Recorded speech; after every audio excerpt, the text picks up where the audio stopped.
Chulin, page 41. We'll start page 40b, 6 lines from the bottom of the page.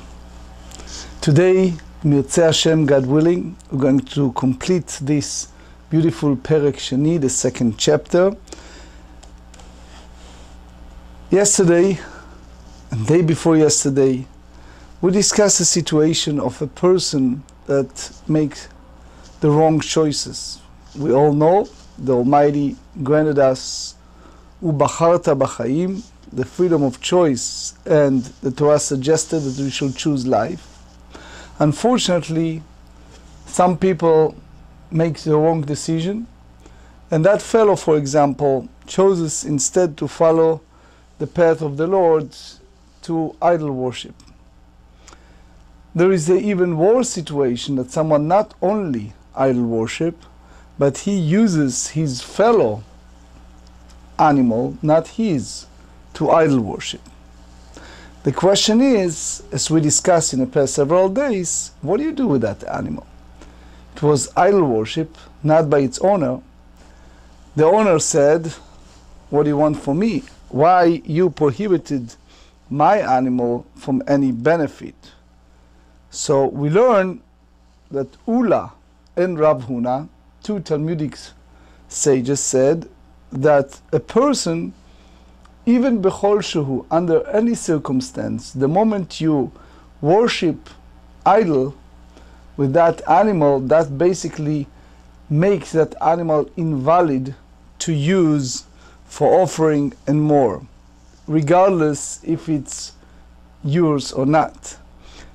Now we're going to Na'atz Siman, which is an abbreviation of the sages that disputed Ula and Rav Huna, and their name is Rav Nachman, Rav Amram, Rav Yitzchak.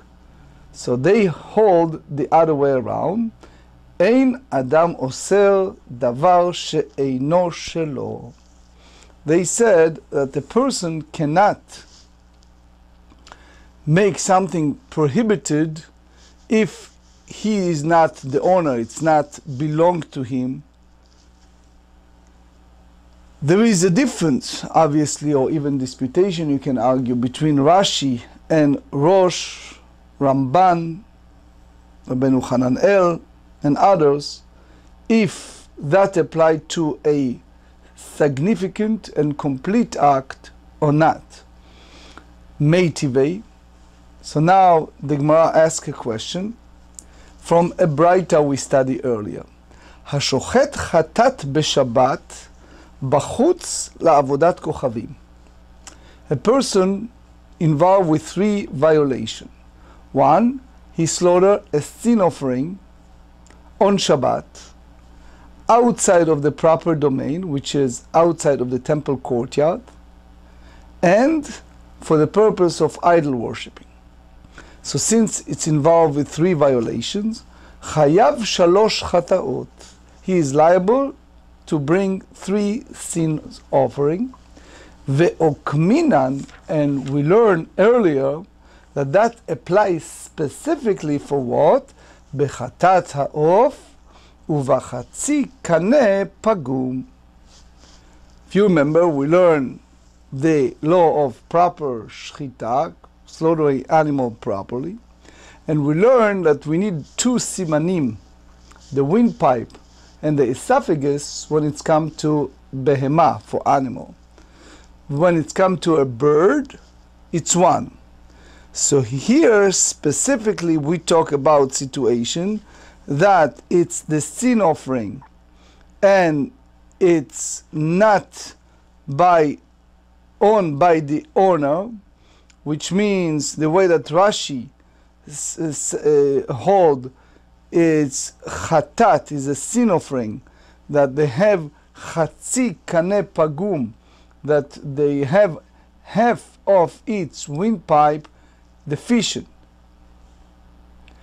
So the Gemara elaborated and said, ta'ama, the reasoning behind that it's become liable to all these 3, liability of 3 sins offering, it's because the chatat ha'ofhu, because this offering is for a bird sin offering with half windpipe already severed.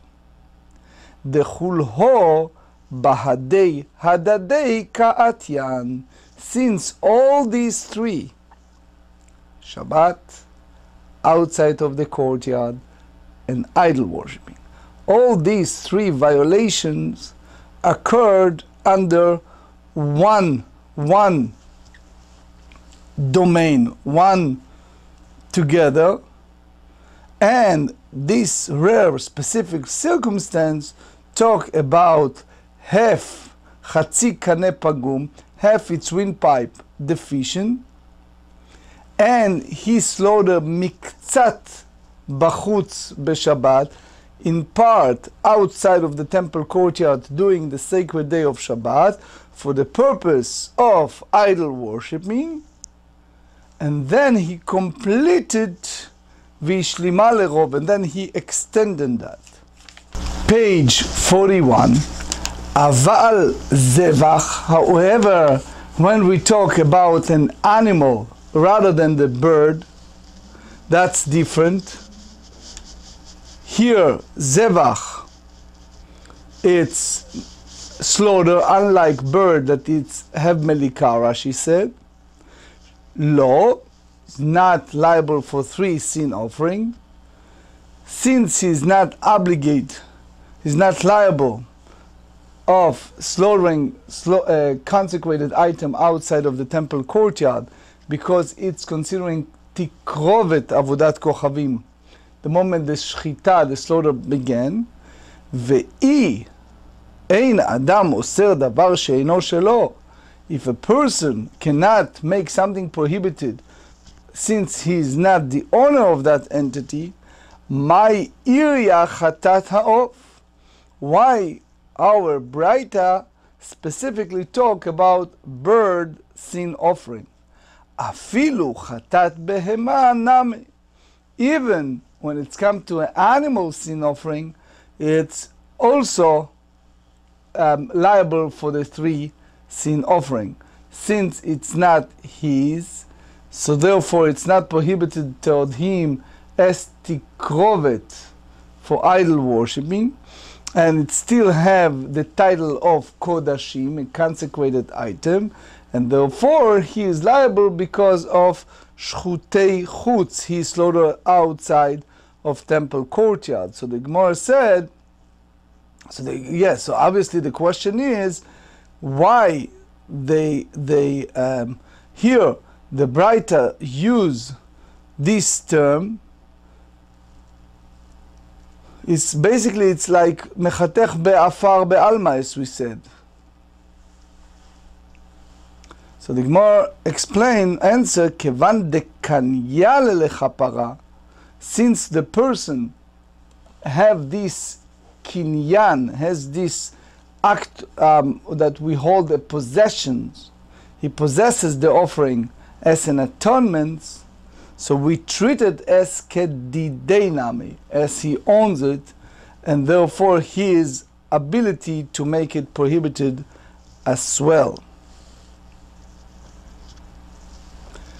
The Gemara now challenge from our Mishnah the concept that the person cannot prohibit it, something is not his, even by having a complete act, maaseh gamur. Tashma, here is a proof from our Mishnah.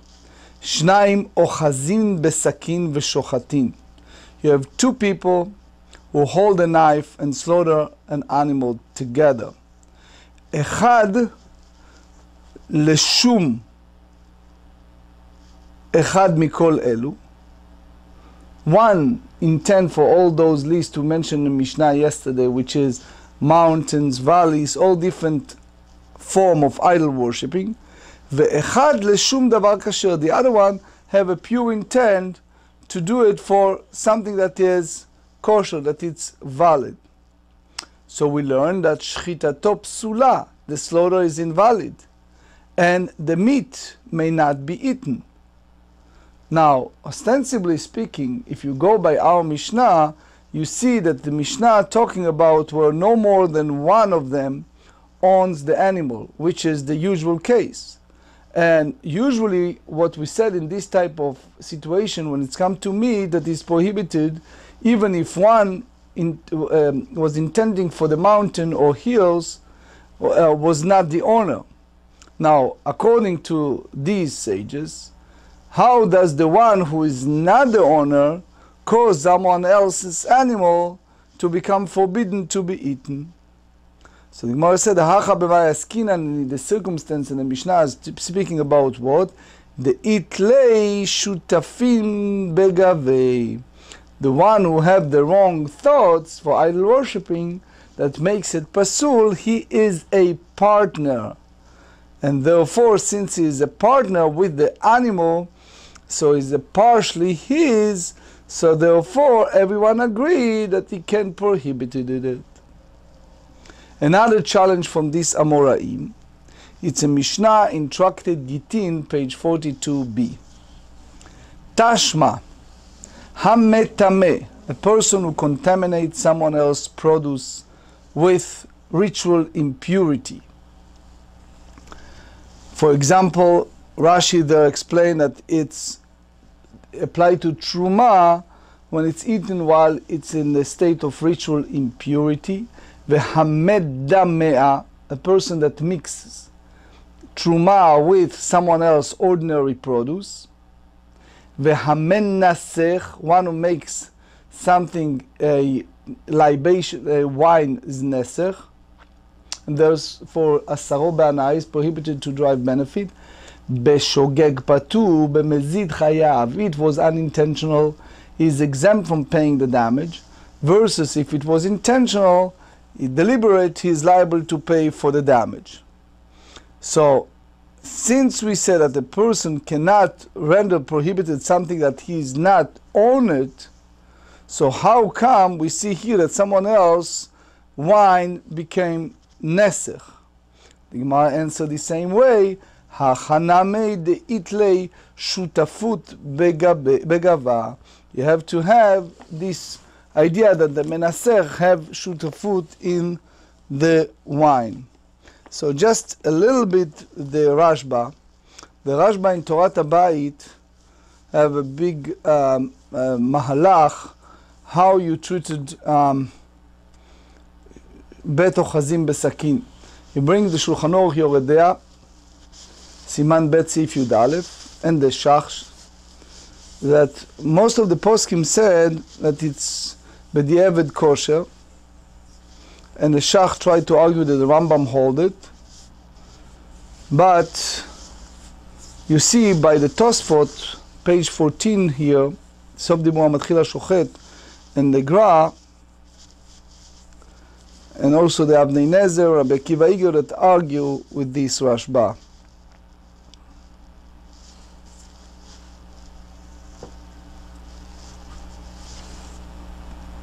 See more on the Kreti, Yoredea Siman Dalet, Sif Kutan Dalet. Anyway, Ketanai, Oved Kochavim Shenisech Yeino Shel Yisrael. You have here a situation that an idol worshipper, that he took the wine of the fellow Jew and he used it for idolatrous libation by using the Jewish fellow's wine,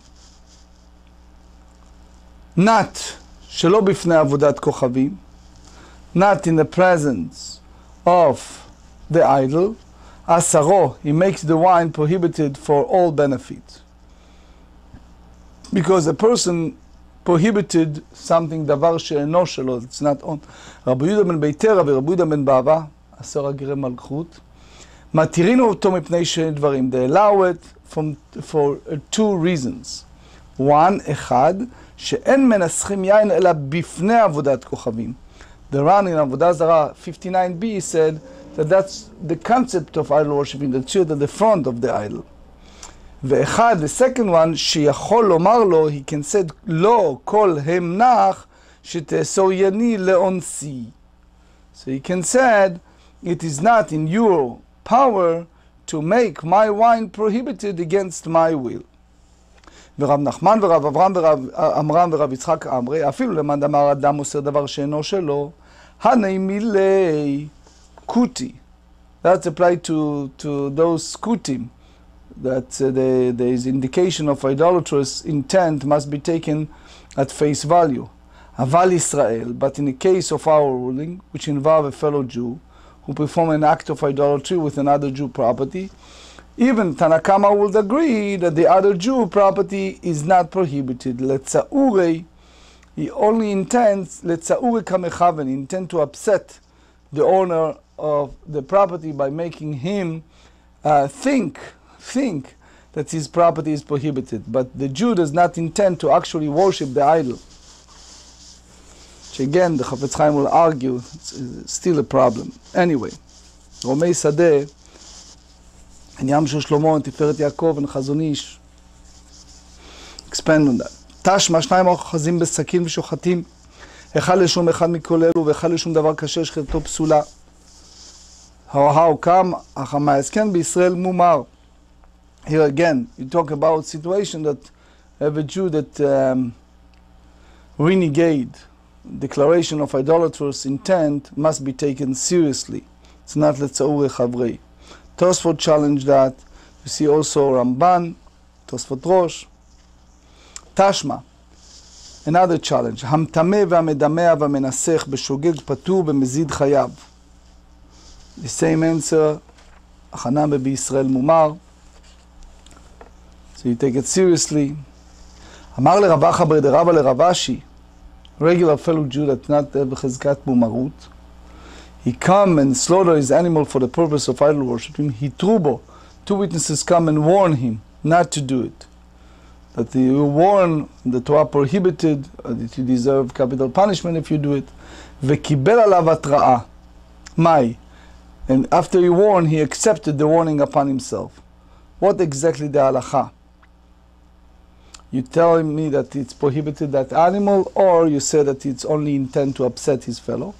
Ravashi respond, Amar lei, Ravashi said to Rav Acha, Hitir atzmo lemita ka'amart, en lecha mumar gadol mize.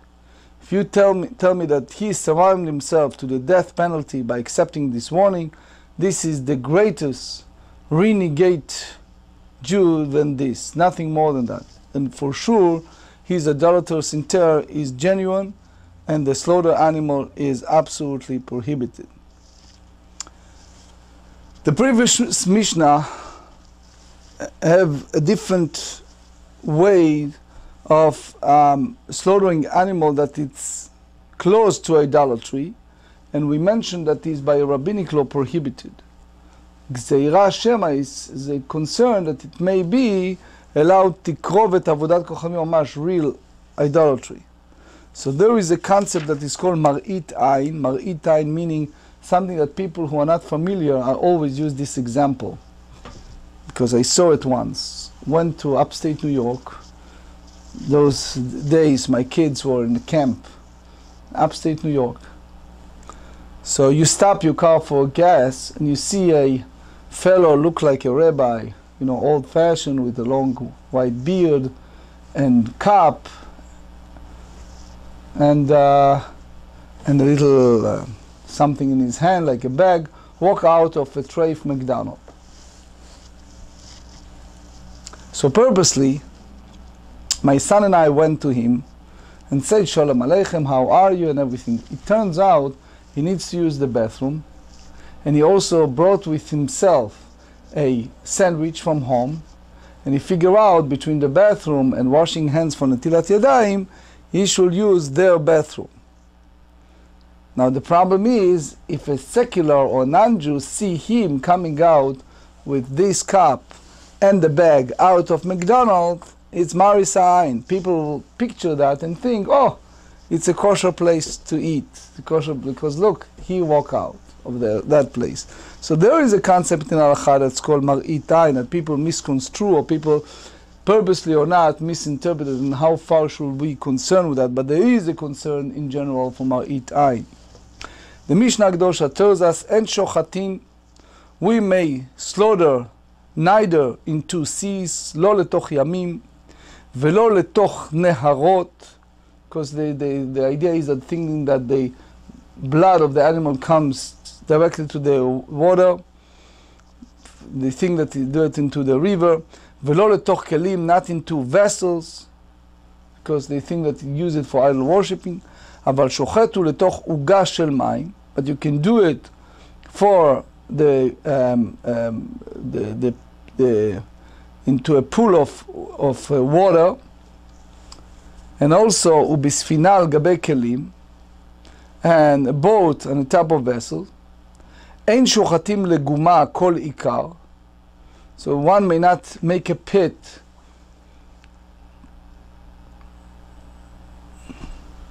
under any circumstance, אבל עושה גומה בתוך ביתו בשביל שיכנס אדם לתוכה, but one may make a pit in his house so the blood should flow into it. ובשוק, however, לא יעשה כן, should not do that, because שלא, page 41, יחכה את הצדוקים, that he should not imitate, he should not lend support to the practice of the seducing. So the true is that that's by the censor. The original is the minim. Rashi said, יחזק ידיהם בחוקותיהם, יחכה לשון חוק.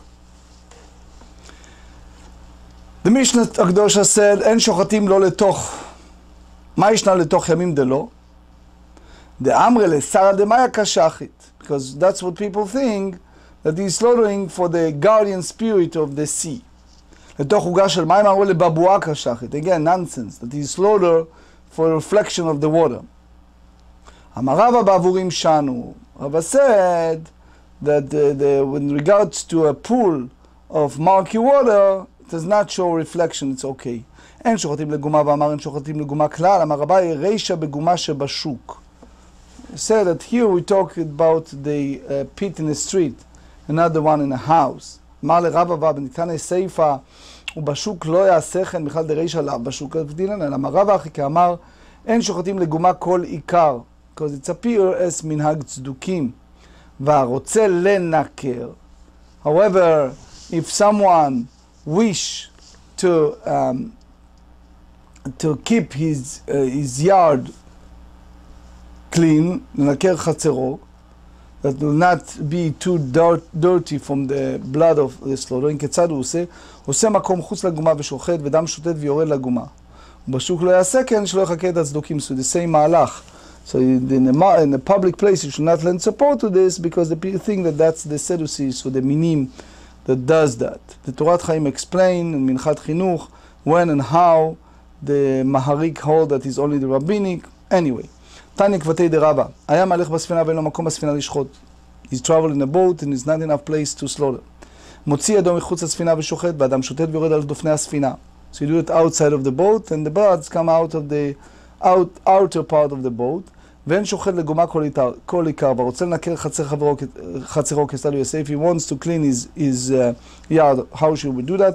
עושה מקום חוץ לגומה ושוחט, ואדם שוטט ויורד לגומה, ובשוק לא יעשה כן, משום ובחוקותיהם לא תלכו.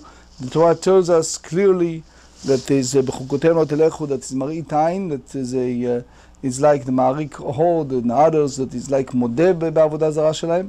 ואם עשה כן, if he did it, if someone did so, meaning he slaughtered into a pit in the street, צריך בדיקה אחריו. We have to examine maybe his mean, and then for we should prohibited to eat from his bread or drink from his wine. The Mishnah Akdosha, this is the last Mishnah in this parak, dealing with someone who's slaughtered unconsecrated item, animal outside of the temple courtyard. השוחט לשם עולה, לשם זבחים, לשם עלה, לשם תהיל, לשם פסח, לשם תודה, שחיטתו פסולה, against מראית עין, is רבנן, because they say that he's שוחט קודשים בחוץ, he slaughtered consecrated animal outside the temple courtyard, and the people think that it's okay. ורבי שמעון מכשיר, רבי שמעון said it's okay, because Rabbi Shimon is not concerned over issue of מראית עין. שניים אוחזים בסכין ושוחטים, אחד לשם אחד מאלו, ואחד לשם דבר כשר, שחיטתו פסולה. השוחט לשם חטאת, לשם משל ודאי, לשם בכור, לשם מעשר, לשם תמורה, שחיטתו כשרה. because obviously we hold that that's genuine, that those offerings only if a person is liable to bring them. So therefore we accept it, but we said this is the general principle. Kodavar shenidar v'nidab, if one slaughter an animal for the sake of any type of sacrifice that may be brought as a vow offering or gift offering, is prohibited. השוחט לשמו אסור, ושאינו נידר ונידב, השוחט לשמו כשר. A person slaughter an animal for the sake of a sacrifice that cannot be brought as a vow offering or gift offering is valid. So the Mishnah Kedosha said, השוחט לשם עולה, אשם תלוי בר נידר ונידב הוא. אמר רבי יוחנן, אמרני רבי אלעזרי דאמר, that's Gemara in Kritud, page 25, מתנדב אדם, אשם תלוי בכל יום. Even they not informing that a person can donate Asham Talui every single day. Pesach bar nidav v'nidavu zimna kviale. It's a 14 of Nisan. Amar Rabbi Yoshaya shane Pesach hu lefarashato kol hashana kula. Pesach is different because it can be designated throughout the year, which means people might intend conclude that the slaughtered animal is consecrated. אמר רבי ינאי לא שנו אלא תמימים, אבל בעלי מומים מעיד הידיעה. That's unblemished versus blemish is known. So therefore, people not come from here to allow consecrated animal to be slaughtered outside the temple courtyard. רבי יוחנן אמר אפילו בעלי מומים נמי, זימני דרמי למידי עמוד עמומה ולא ידיע. Sometimes people are not familiar and it carry a blemish and its existence is not known, so therefore you cannot do that maritain. השוחט לשם חטאת, so the Gemara circumscribes it, אמר רבי יוחנן, לא שנו אלא שאינו מחויב חטאת, אבל מחויב חטאת המה לשום חטאתו הוא עושה. והלא כאמר לשם חטאת, he didn't express in word that is for the purpose of sin offering, אמר רבי אבאו, ואומר לשם חטאתי. רבי אבאו said that if he expresses in word, and he said, for the purpose of my sin offering.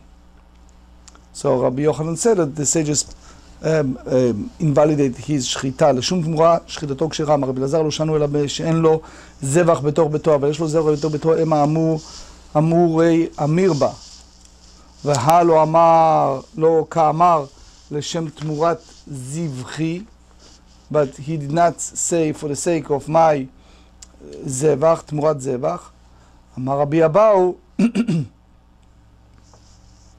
רבי אבאו answer and says, ואומר לשם תמורת זבחי. He did say for the sake of my תמורת זבחי, for my offering, תמורה for my offering. זה הכלל, that's the principle in Mishnah, כל דבר שנידע ונידע ושוחר לשמו אסור, ושלא נידע ונידע ושוחר לשמו כשר, להטויי מאי. What does these generalizations serve to include? So the Gemara said, להטויי עולת נזיר, the burn offering of Nazirite. מה עוד תמהל נדר? אם הנדר בצנעה, may say that he vowed secretly, ושאינו נידר ונידב להטויי עולת יולדת. An offering that cannot be vowed or donate serves to include the burn offering of a woman who gave birth, which is, it teaches that an animal slaughter for the sake of such an olah is permitted. אמר רבי אלעזר לא שנו אלא שאין לו אישה, אבל יש לו אישה אימר לשמה הוא עושה. והלא כאמר לשם עולת אשתי, אמר רבי אבאו, ואומר לשם עולת אשתי. So if that's the case, pshita, that if he said it and if he expressed it in word and he said that he slaughtered for the purpose of yuledet, so it's obvious that the animal is prohibited. The slaughter is married. So why Rabbi Lazar have to teach this law? Page 42. You might respond and give a beautiful teirutz. Mahu de tema. You might have said that even if he is married, im ita de yalda, if it is true that his wife gave birth, so it's so very well known, kala haveli, everyone will hear about it. It's promulgated, it's publicized. So therefore, but he said that he slaughtered for the purpose of olat yoledet, the burn offering of woman that they give birth, his wife, is maybe not truthful. Kamash melan. So Rabbi Lazar come and teach us that anyway we should be concerned Eimar apulei apil. The may say an onlooker might have say the miscarriage, and is unknown, because if she delivered a child, that obviously is publicized. If not, it's unknown. So he is slaughtered for the purpose that she needs for her miscarriage. Now the Rashi have a different girsaot. We don't have the time, but Hadran alach hashochet, Hadran alach hashochet.